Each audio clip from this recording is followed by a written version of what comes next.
ઉમરેઠ પેટા ચૂંટણી માટે હર્ષદભાઈ પરમારે નામાંકન ભર્યું। 12:39ના વિજય મુહૂર્તમાં હર્ષદભાઈ પરમારે ફોર્મ ભર્યું।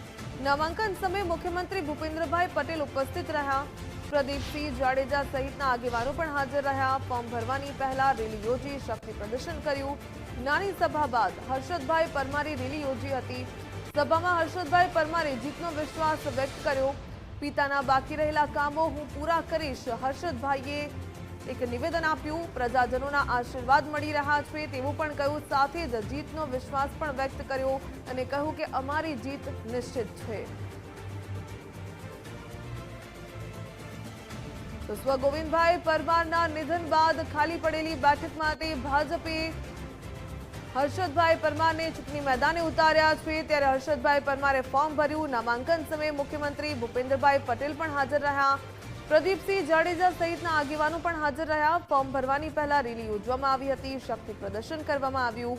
નાની સભા કરવામાં આવી હતી અને ત્યારબાદ હર્ષદભાઈ પરમારે રેલી યોજી હતી।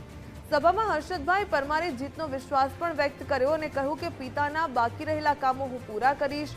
પ્રજાજનોના આશીર્વાદ મળી રહ્યા છે અને જીતનો વિશ્વાસ પણ વ્યક્ત કર્યો અને કહ્યું કે અમારી જીત નિશ્ચિત છે। હર્ષદભાઈ પરમારને ભાજપે મેદાને ઉતાર્યા છે ઉમરેઠની પેટા ચૂંટણીમાં।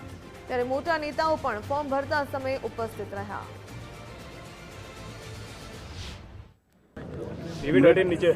ઉમરેઠ વિધાનસભાના ઉમેદવાર તરીકે આજે જ્યારે મેં ઉમેદવારી નોંધાવી છે ત્યારે મારી સાથે રાજ્યના યશસ્વી મુખ્યમંત્રી ભૂપેન્દ્રભાઈ પટેલ સાહેબ,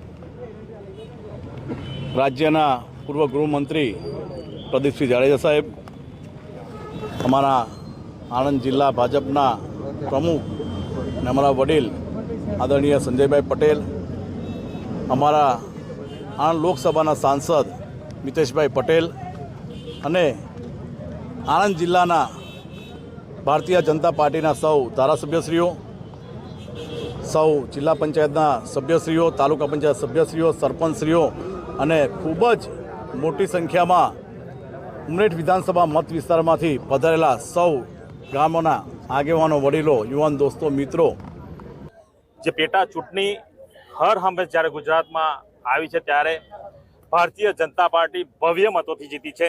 હું આપ સૌને એક વિશ્વાસ અપાવીશ કે આ ઐતિહાસિક જીત હશે અને ખૂબ સારા મતોથી હર્ષદભાઈ જીતશે। સ્વર્ગીય ગોવિંદભાઈ પરમારે જે ઉમરેઠ વિધાનસભામાં જે કામ કરેલા છે અને એમના લીધે ઉમરેઠ વિધાનસભામાં જે ભારતીય જનતા પાર્ટીનું કમળ ખીલ્યું છે, એ જ રીતે એમના સુપુત્ર હર્ષદભાઈ પરમાર એમના કર્મ, એમના ચરણો પર ચાલીને આ વિધાનસભામાં ખૂબ સારા કામ। ઉમરેઠ વિધાનસભાની આ પેટા ચૂંટણીમાં ભારતીય જનતા પાર્ટીના ઉમેદવાર તરીકે અમારા સૌના આદરણીય વડીલ શ્રી ગોવિંદભાઈ પરમાર સાહેબના સુપુત્ર ચિરંજીવી હર્ષદભાઈ પરમારનું નામાંકન પત્ર આજે ભરાયું છે। ગુજરાતના યશસ્વી મક્કમ અને લોકપ્રિય મુખ્યમંત્રી આદરણીય ભૂપેન્દ્રભાઈ પટેલ સાહેબ આજે ઉપસ્થિત રહ્યા હતા।